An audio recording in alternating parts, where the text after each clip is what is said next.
Welcome to Business Playmakers, the podcast that meets with innovators, trailblazers, and leaders to learn about their experience and what success really means. Hosted by entrepreneur and leadership coach Kyle Gorman.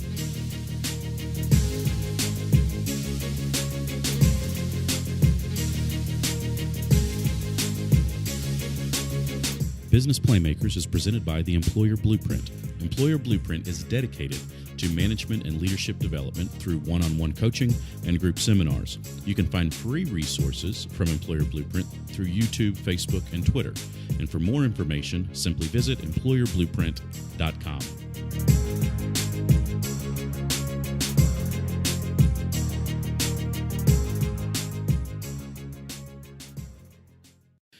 Hey, this is your host, Kyle Gorman, and I'm proud to introduce you to today's business playmaker, Nathan Morris. Nathan, after graduating high school, moved to High Point, North Carolina to begin a music career and had a very successful music career, which you'll get an opportunity to hear more about on today's episode.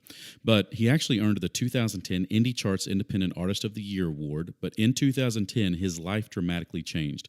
That's when he came back home for a quick visit, and in doing so, met a young lady that became his wife, whom they now have 2 children with. But that's also when he gained an interest in funeral services and mortuary services, as it's known in the industry. And he started working for a funeral home, since has taken over as a manager of that funeral home, but has also gone in and began purchasing funeral homes in small communities just to help revitalize them and really get them booming again, back to how they once were.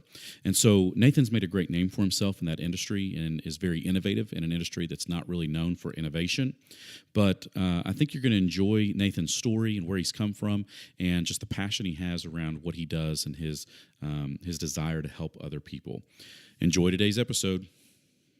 Well, Nathan, I really want to thank you for coming in today and joining the Playmakers podcast, and thank you for sharing your story with the audience out there. I think that what you've done in your life is very relatable to people. You know, you've kind of the things that you were striving for early on, and then as you found kind of your place in life over the last few years, I think a lot of people can understand that. And so I'm really looking forward to you being able to share your story with others and us working on just kind of helping people find who they really are.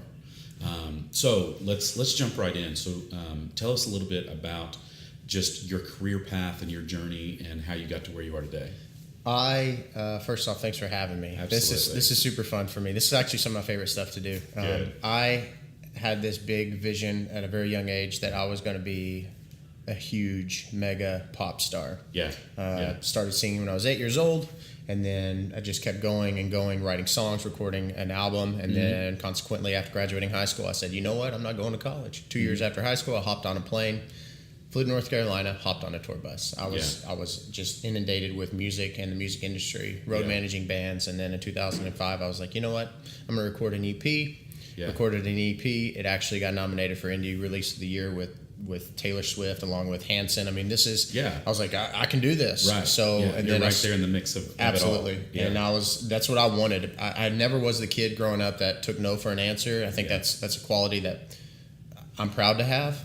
Because I just never went with what was status quo. Everyone told me to go to college, get that degree, and I said no. This is what I want to do. So much of my business savvy comes from not only the relationships, but more importantly, the lessons in life and the experiences that I had. I mean, literally, I could make $35 last for 3 weeks with bread and peanut butter. That's the life I was living. And started making some waves in the industry. A lot of people started paying attention, was signed, released albums, was dropped, was signed. So I experienced all that stuff. This is, in a nutshell, 11 years of my life. And in 2010, I was exhausted. I'd been shelved. My record was shelved at this point. I was flying back and forth to LA and New York, writing and recording albums and records. And I came home for my birthday. It was April the 3rd. And then I met this girl. Dun, dun, dun. That's how it all starts. That's how it always starts. Megan is her name. And I see this girl, and I realized that I liked her not because of her at the time, but because she had no idea who I was. And it made me mad. Because in this music industry, that this world we live in, it's like you're just fluffed up. Your brain, it just becomes bigger than you can carry. And I I wanted her to know who I was. Yeah. So I started to pursue a conversation with her, and then she told me that she was a vice president of a funeral home. Mm-hmm. And I'm like, I've never seen a really pretty girl as a funeral director. I see a bunch of old white-haired men in suits that are too big for them. Yeah. You know? And so I was drawn to that. Yeah. I'll never forget it. I told her I had to go to the restroom. Yeah. And I just never came back. Yeah. So that was our first meeting. That's cool. And I was living in North Carolina, and I was on my way to move to LA. Yeah. I was getting phone calls from labels wanting to put together a boy band or a group. Yeah. That's whenever the One Direction was coming back, and one of the guys that was actually in the show Glee that we were going to be put together with, and I told him no. And then there was other opportunities. Megan and I started hanging out, becoming friends, and realized what she loved, that was the funeral industry. Yeah. And I said, I'm tired of this world of uncertainty. Is there more to life? Right. For 10, 12, probably longer than that, if I'm very honest, life was about me. And then I realized in this world that she lives in, it's literally totally death to oneself every day. All about everybody else. Everybody else. And so I said, I want a job. Yeah. And she's like, my dad's not going to hire you. You either are born in this industry or you invest and go to school and then just pound your way down through the door until somebody gives you a job. Right. Well, I skipped all that. And I went to her father, my now father-in-law, his office. I sat in his chair and I said, sir, I want a job. Yeah. And he said, no, you're nuts. Yeah. And I said, I'm not leaving your office until you give me a job, with all due respect. I sat in his office for 4.5 hours. Wow. And he said, I'm stupid. I'm out of my mind. He was saying he was stupid. Right. He was like, I'm giving you a chance. Considering this. Yeah. And then, long story short, I started working at the funeral home in 2010, June 26th. Yeah. And that's really kind of, I mean, in a nutshell, a very long and tedious journey for me. Yeah. We're talking working at Starbucks to even pay for recording, and you make a lot of people a lot of money, and you make peanuts in that world. And it was something that I realized pretty quickly that wasn't for me. Yeah. So I'm going to kind of get the audience up to date. That same young lady that you met in 2010 is now your wife. Yes. You have two kids. Kids, 10.5 months apart, might I add. Yeah. And today you still are at that funeral home, and in addition to growing the Nathan Morris Funeral Home empire, if you will, you've actually kind of created, I'm going to say a niche, and you correct me where I'm wrong here, into going into kind of small community funeral homes and trying to revitalize them and just kind of lift them up and get them going again, redesign, revamp, and you've really found a niche in recognizing that industry as a business and as an industry that is serving others, but can do it in a very professional and dignified yet modern way. Absolutely. And so it's fairly unique because it's completely anti the old guy with the gray hair that all of us, I think, I mean, I'm going to speak for myself, I guess, think of in that industry just like you did just 7 or 8 years ago. I think I came into it 7 years ago when I came in as a consumer-minded individual. That was the best thing that ever happened to me, and I think that was the starting point. So I had one experience of a funeral home. I'm 10 years old. Yeah. And I'm drawn to this guy who all my family are paying attention to because he's leading them, helping them. And I was like, who's this guy in the suit? And I can remember that at 10. But then when I'm, in 2010, when I'm here at Haley McGinnis, I'm like, something's different. There needs to be more. What can there be more of? And then I went back to just my abilities that I'd learned through the music industry and self-marketing and promoting, and people deserve an experience. So I can remember taking these ideas to my father-in-law now, and there's nothing against him, but he's looking at me like, first, I'm giving you a job, and I think you're not even going to cut it. Right. Two, who the heck do you think you are bringing me ideas? And I've been running this place for 45, 50 years. Right.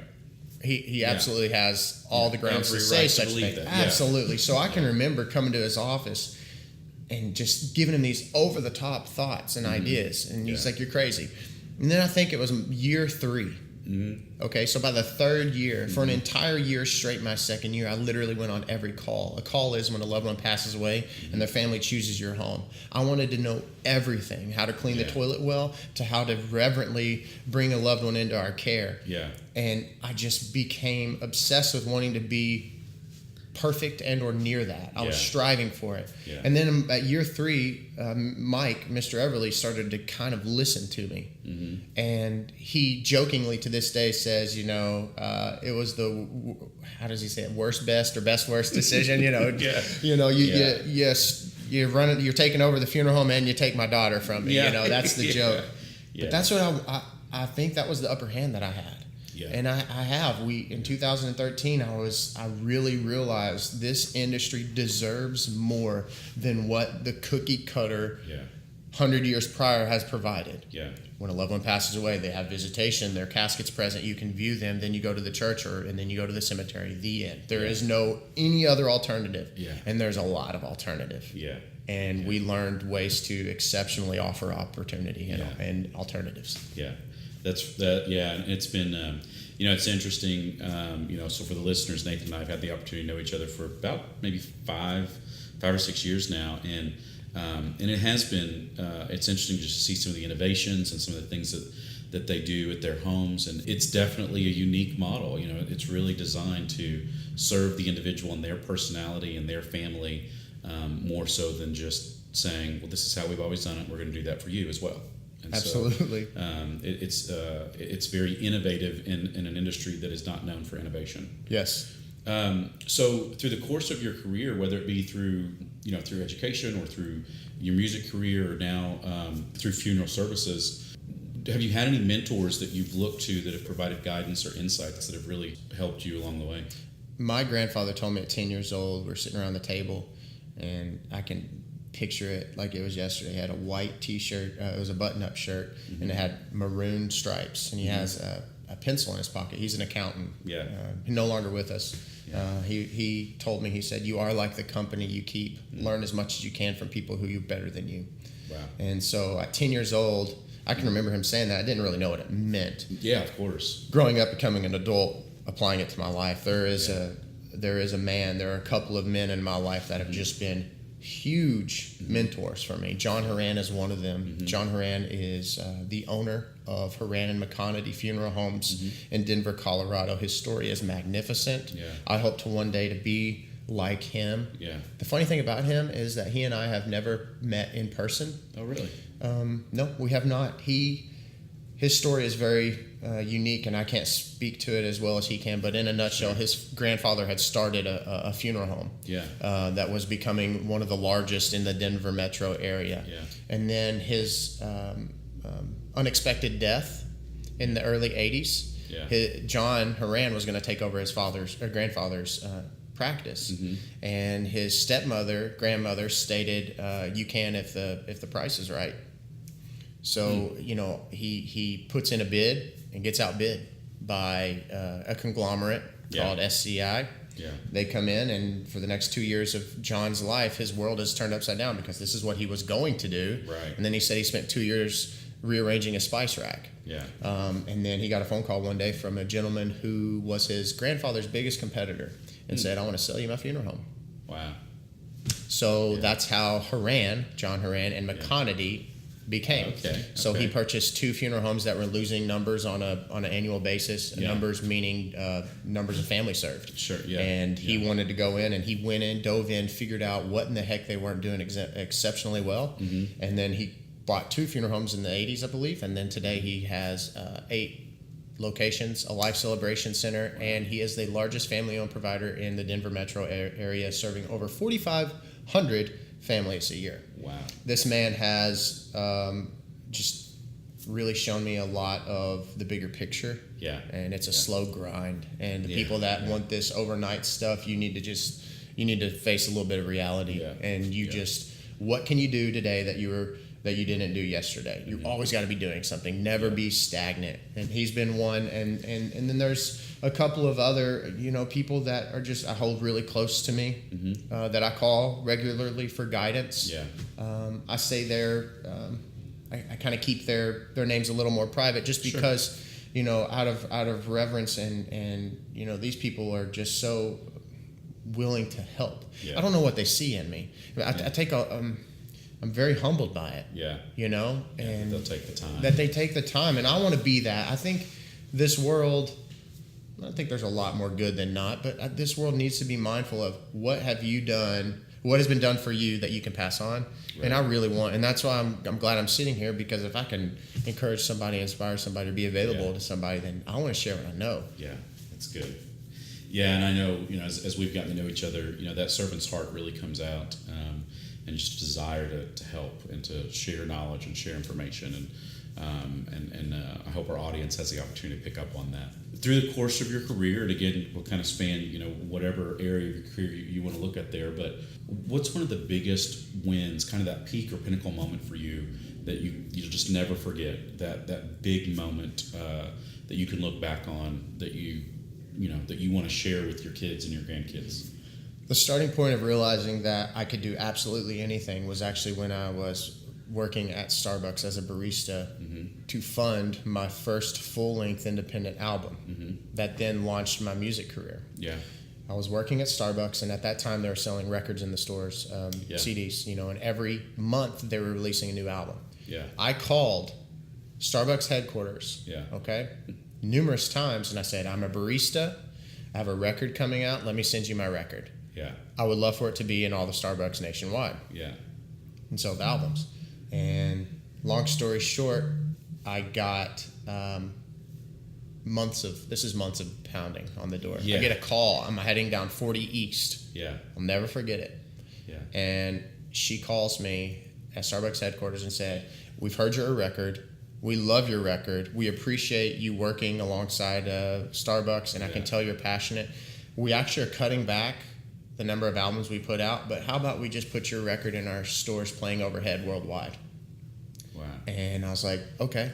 Yeah. So that was a moment for me where not only a success, but a realization that literally this whole cliche, you can do whatever, you literally can do whatever. Yeah. The only reason people don't is because they stop. Right. That is a true statement. Yeah. And that was that moment, and I relived that moment in my business practice today. I have these huge goals and visions. Yeah. I want to own 15 funeral homes by the year 2020. Yeah. That's a long time. I mean, that's a lot of work in a short time. Sure. I can do it. And that was that moment for me from a business-minded standpoint that if you really want to keep, you have a goal. Right. And you go. Yeah. Yeah. That's great. Kind of on the flip side of that, do you have any moments that stand out as sort of that professional fail? Just that moment, and again, that moment that you're going to remember and be able to tell your kids or grandkids, like, this is when Grandpa kind of hit a valley, and I'm never going to forget it. And I learned some lessons from it, but this one stands out. Do you have any moment in life like that? There was this moment in 2012. It was Megan and I had just gotten married, and I found out that we serve families, human families, and there's this opportunity for there to be pet care. Yeah. A loved one, a pet's passing. People love their dogs and cats and guinea pigs and so much, and we're pet owners ourselves. I said, how about we start a pet cremation service? Yeah. Super incredible idea, and the concept is big in big cities. We're talking huge. Yeah. And I can recall creating this business plan for Lifetime Companion and going to see a friend at a bank, and they were like, this business plan is legit. I worked with a mentor from the pet cremation world. Yeah. We implement the business. We go larger than life. We have this incredible facility. When you come in, it's literally just envisioned for you listeners a funeral home for pets, for dogs and cats. Yeah. I mean, we're talking just decor galore, and it's awesome. And we provided burial and cremation services for pets. Yeah. The failure came is because I spent all of my capital. Yeah. I spent it all. I didn't pay attention to it. And and I laugh now because how can you function? How can you make payroll? How can you do anything without the capital? Right. So I reached too far. I put the cart before the horse in that moment. Yeah. So the next 3 years of the business, I am literally robbing Peter to pay Paul. Right. Yeah. I am literally, and then not to mention after that we moved from the location because in business you can have pride, too much of it, and you stick it out. But then when you realize, hey, you were an idiot, like you need to realize that you failed, accept it, and then let's roll. So that's what we did, and that's a moment. Luckily, the failure turned into success because we are at year 6. Mm-hmm. We've changed our model a little bit, and we, in the past 2 months, have cared for over 150 pet families. Wow. Yeah, 150 in 2 months. Wow. Yes. To put it into perspective, incredible. The first year of existence, we served 161 families.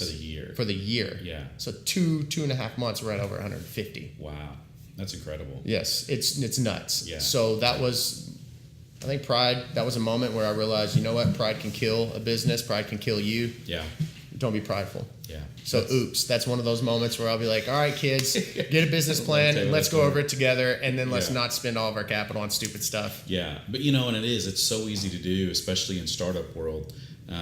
It's so easy to do because you want it to be perfect. Mm-hmm. You want everything to be perfect. Like this dream vision that you have of what it's going to look like in 5 years, but I want it to be that in 5 days. And, as soon as the doors open, and I understand that's a big challenge. And I think a lot of entrepreneurs face that same thing, and there's a book that you may have read, Ready, Fire, Aim, that kind of goes against that a little bit to say, like, it doesn't have to be perfect, you got to get it out there, but that entrepreneurial mind, oftentimes that's not where we go.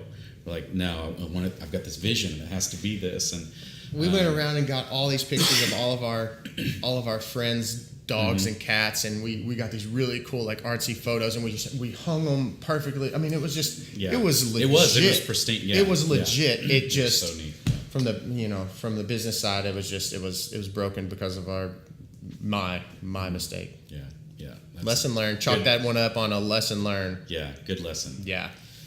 So let's talk about where you are right now, and of course, the whole kind of foundation of this program is to kind of talk about this concept of success. So, how do you define success? What does success look like for you? Everyone always defines success from a monetary standpoint, and I think that's bogus. Yeah, I really do, because it's not fair. It's not fair to yourself, because I think success is every little goal that you've written down, put a date to, and you've been able to mark a check mark to because you've succeeded. That is success. Yeah. If you are better today than you were yesterday, that is success. Yeah. If you have this big, massive vision and you do not listen to someone tell you, don't do that, that's stupid, and you achieve it, that is success. Yeah. I think people just trying is success. Yeah. Sometimes that's it. That's it. Yeah. It really is. And then people told me that growing up, and I was like, you're an idiot. And I know I'm speaking so candidly because it's so hard to retrain your brain and rewire your brain, because this society, everything is do this, then do this, then do this. Yeah. And if you veer off in any way, you're ignorant, or you're taking too big of a risk, or whatever. Yeah. I think that's success. Yeah. Going against the grain, however that may be. Yeah. Do you think that your concept or definition or ideal success has changed over the course of your career?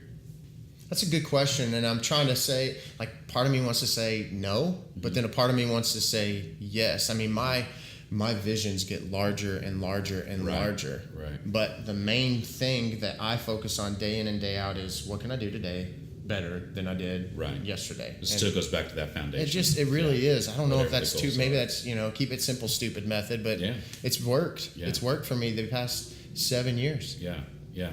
So along those lines, then, what are some keys to that?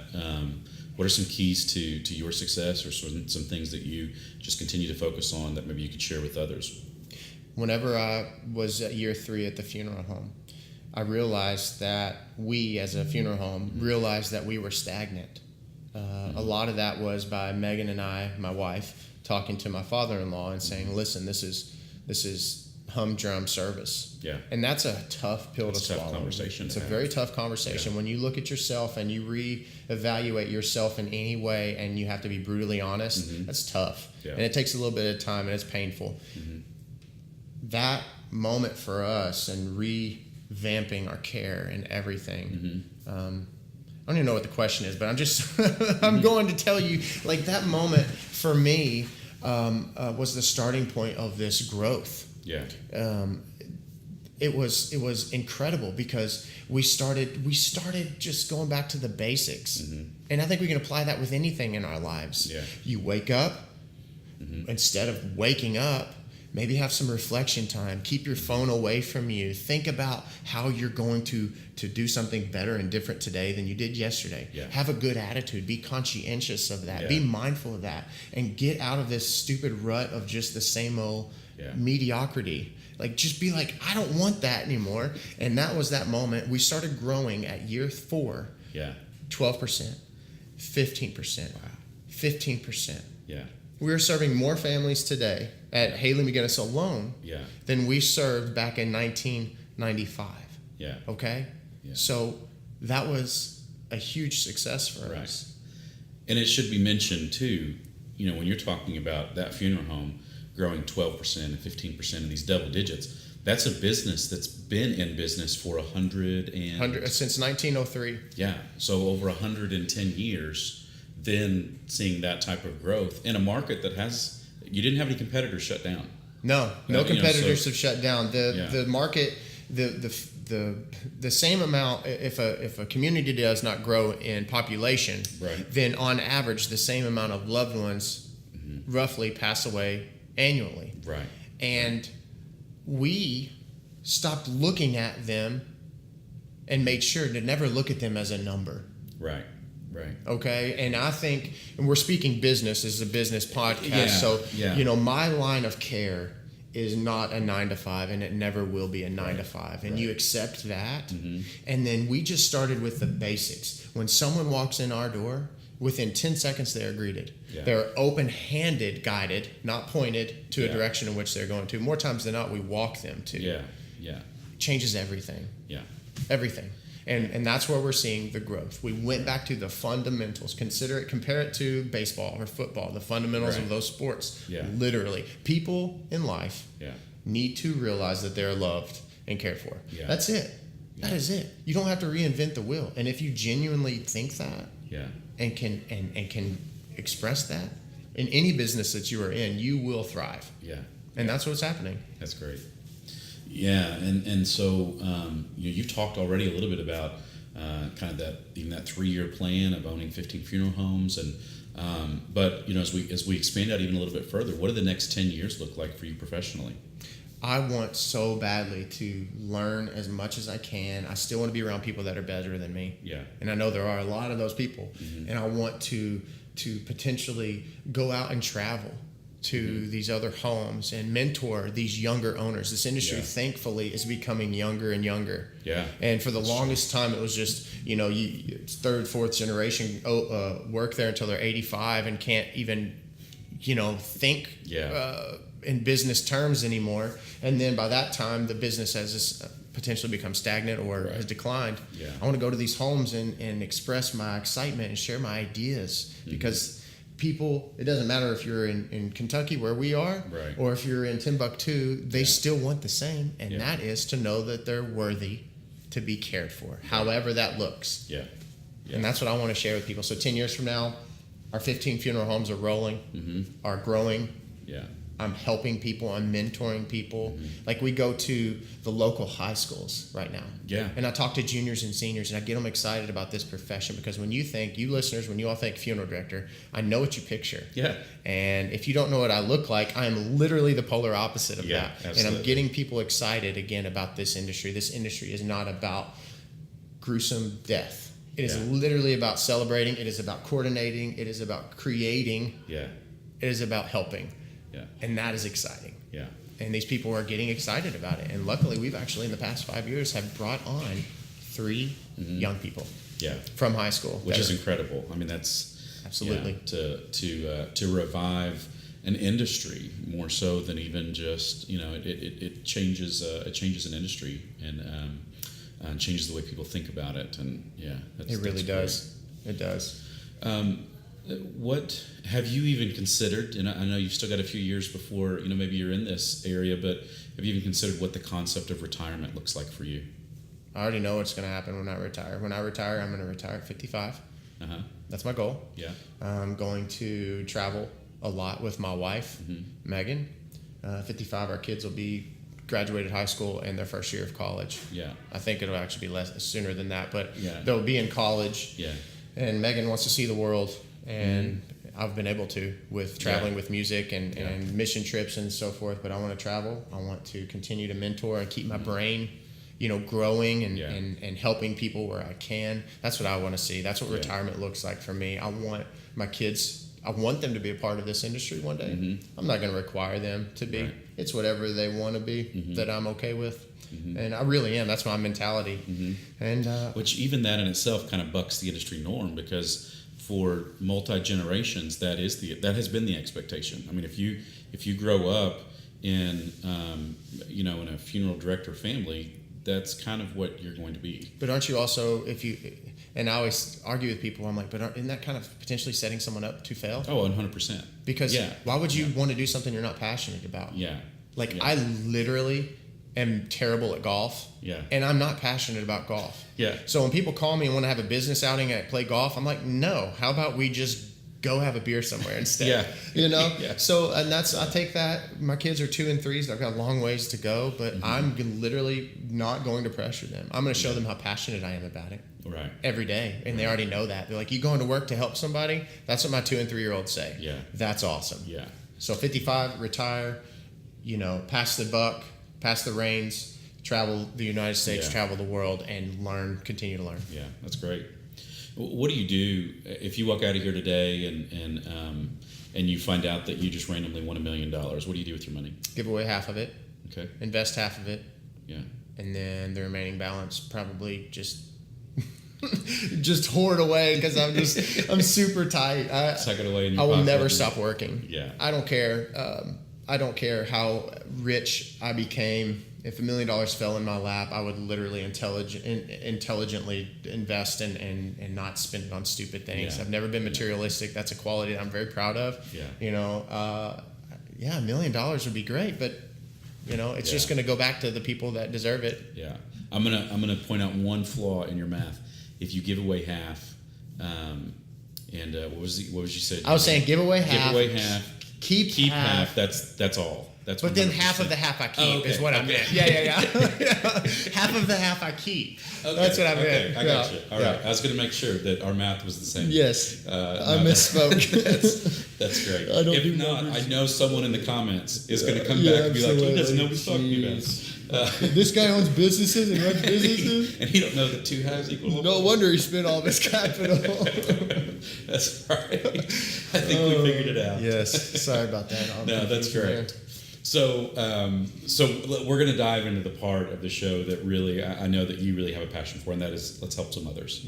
So, what are some characteristics that define kind of your favorite boss, or maybe just personality types that you tend to gravitate towards? And the hope is here to kind of help people out there hear and understand, like, these are the things that people want to be around. This is the part of my personality that I need to develop and focus on, because this is what people want to be around. What are some personality types for you? I think a great personality type for me is someone who knows their strength. And I think it was you that said play your strengths. And I can remember the priest at the church that I attend says you don't put somebody in the choir that can't sing. They're not passionate about it. I think qualities that I love: willingness to just learn, like the sponge. Like I envision this sponge, and you come in every day and you're just eager. That eager sense about you. Someone can be successful and they don't have to be the best people person. It's not about the people person. It's just about being loving and kind and just willing. Willing to learn everything you possibly can. That's exactly what I want. And I learned really quickly, especially in my partnership with Gorman Recruiting and all this, and helping us find these key people that think similar to me, but I don't have to reinvent me. I'm not looking for perfect. Me. And that's something I've learned really quick. Luckily. Because there are businesses and business owners that are seeking employees. It's an epidemic. And they're just like, I need someone like me. Well, have you ever thought that maybe you're not where you need to be? So I want somebody that's eager. I want somebody that's going to walk in every day and just play for the team, on the team. We don't call our employees. Actually, in our 4 walls, they're our family. Yeah. And that's just shifting the mind. Yeah. I mean, it's just it's a mind shift. Yeah. We've created a movement because of that. Yeah, but whenever you do things like that, and I'm a firm believer in that, and I love that. I always refer to it as the team, and I never talk about people that work for me. It's people that work with me, and it's amazing how just those minor shifts. I mean, one, for the employees at the home, it helps them start to believe and feel like family. But the other is the more you say it, the more you believe it as well. And now you treat them like family. You feel for them like family. And so it does. It's amazing the power that words have over our mind and kind of even the perception of others. And just sometimes those little things make the difference between. You speak it into existence. Yeah. Mm-hmm. It's like its own self-fulfilling prophecy. Absolutely. Of sorts. Yeah. So let's talk about what are some personality characteristics or some personality traits that you just find toxic, that you can't be around, that these people, these types of people, or these types of personalities are just ones you have to stay clear from. Super easy answer. People who are closed. People who literally believe that their way is the only way. People who literally will not take direction. Yeah. And there are unfortunately people that are like that. Absolutely. And I don't know what happened. Everything is a choice. And the great thing about it for all you people that are toxic right now, honestly, is you can just shift your brain. Yeah. Literally overnight. You can be like, you know what? I'm toxic. And I think that's you just reflect back. But toxic people are just people that won't listen. Yeah. And won't play on the team. Yeah. That's it. Yeah, and let me give a clue for people out there that think that maybe you're not. If everyone around you is toxic, you're the one that's toxic. Yes. Like that's a good way to gauge that. Yes. That if it seems like everyone around you just can't work with, it may actually be you. And sometimes it's hard to recognize in ourselves, but that's a good gauge to understand whether you're it or not. Totally fixable. Yeah.